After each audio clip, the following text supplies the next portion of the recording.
време е да изложим очички.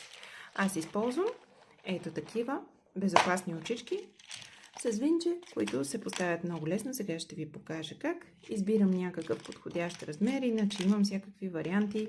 Шарени, с мигли, без мигли, с ириси. Някои пъти съм слагала различни очички на играчки, други пъти съм слагала по много очички на играчка, в зависимост от това какъв ефект искате да постигнете. Ето ги очичките. Избираме им позиция. Хубавото е, че не се закопчават още в началото и можем да си поиграем с позицията им. Да речем, аз харесвам в повечето случаи малко по-раздалечени оченца. Но пак си зависи от играчката и от това, което искате да постигнете. Аз решавам сега, че това е варианта, който искам да направя. Обръщаме отзад и виждате ето тези острички неща, на които трябва да сложим съответно тапичките. Ето как изглеждат тапичките. Те са гумени, малко по-мека гума, отколкото са самите очички. Просто го слагаме и го притискаме към оченцето. Има и специални клещи, вече се продават за това нещо, ако ви е трудно да ги поставяте. Можете да си закупите и такива специални клещи, с които се поставят. Може и да помолите някой с много силни пръсти да го свърши.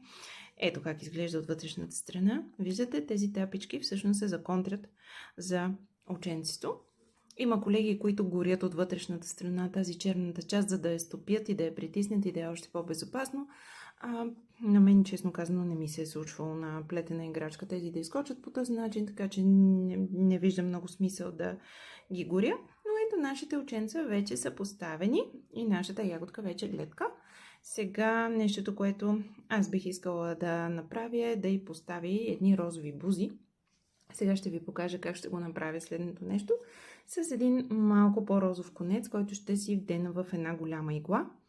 Препоръчвам ви да си вземете такава голяма игла и да можете да се справяте с шиенето на плетива, без да имате такива проблеми с малките игли да разнищват преждата.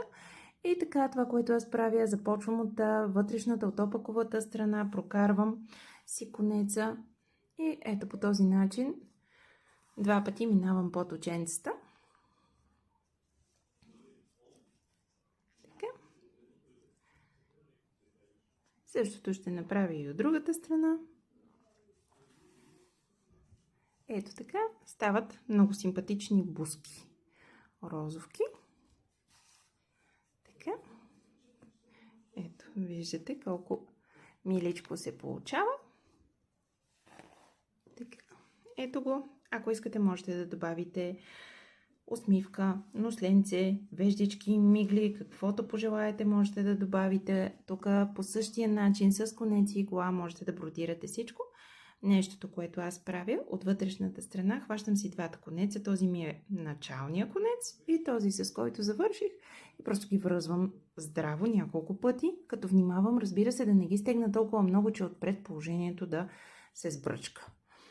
Така, когато съм готова, отрязвам, или ако искате не отрязвате, просто набутайте вътре останалия конец. И ето по този начин личицето на нашата ягодка е готово. Ще направим още един ред със свивки, след което вече ще сложим пълнеж в нашата играчка. Ще я завършим и ще ви покажа как да направите и зелената част отгоре на ягодката. И сега, следващия ни ред свивки. Първо местим маркера на последната бримка, както казахме, няма да го забравяме. Следващият ред свивки ще са всъщност на всяка втора и трета бримка ще свиваме. Ето как се получава това. Една бримка изплитаме самичка, следващите две ги свиваме по вече познатия начин, като не довършваме първата и изплитаме заедно с втората. По този начин ще свием общо 6 бримки и ще завършим на 12 бримки този ред. Редуваме една, плетем самичка, следващите две ги изплитаме заедно. Отново една плетем самичка, следващите две ги изплитаме заедно. Една плетем самичка, следващите две изплитаме заедно. Ето така. И последно, една плетем самичка, следващите две, това са последните две от този ред, ги изплитаме заедно. Ето вижте как се получи нашата ягодка. Вече си има съвсем форма на ягодка. Отгоре ни останаха само 12 бримки, които да свием. И сега е ред на пълненето с силиконов пух. Ето го и пуха за нашата мила ягодка. Слагаме в нея. Ето това е един процес, в който могат да се включат и децата. Те много обичат мекотата на пуха и като цяло много обичат да помагат за пълненето на играчките. Когато правя играчки от плюшена прежда, не ги пълня чак толкова много, колкото ако бяха изплетени от памучна или от комбинация от памук и акрил.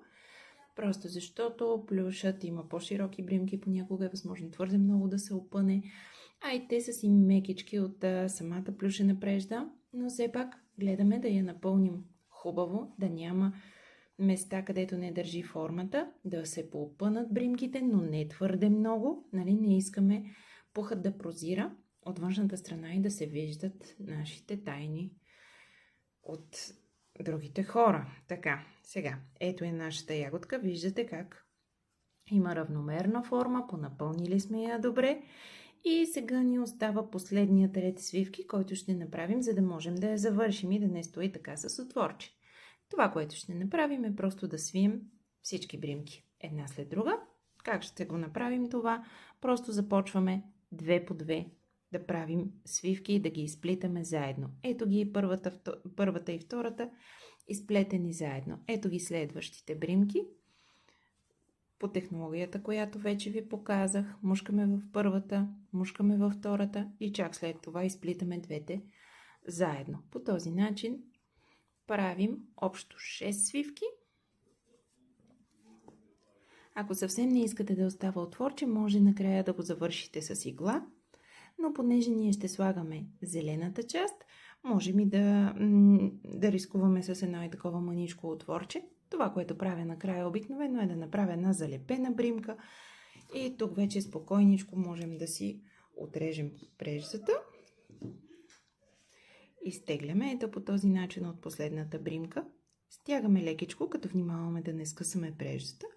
И още нещо, което правя, някъде от задната част вкарвам кулката през цялата играчка, за да я изкарам по този начин, отвътре. Захващам си преждата и ето по този начин изтегляме. Гледате да не изтегляте така пух като мен, въпреки че има как да се оправи. Ето така си го прибираме и него. И ето по този начин си скриваме през няколко места, си скриваме конеца, махаме маркера и нашата ягодка вече има доста по-завършен вид. Във втората част на видеото ще ви покажа как да направите зелената част отгоре и да може да се използвате като ключодържател или като някаква забавна висулка.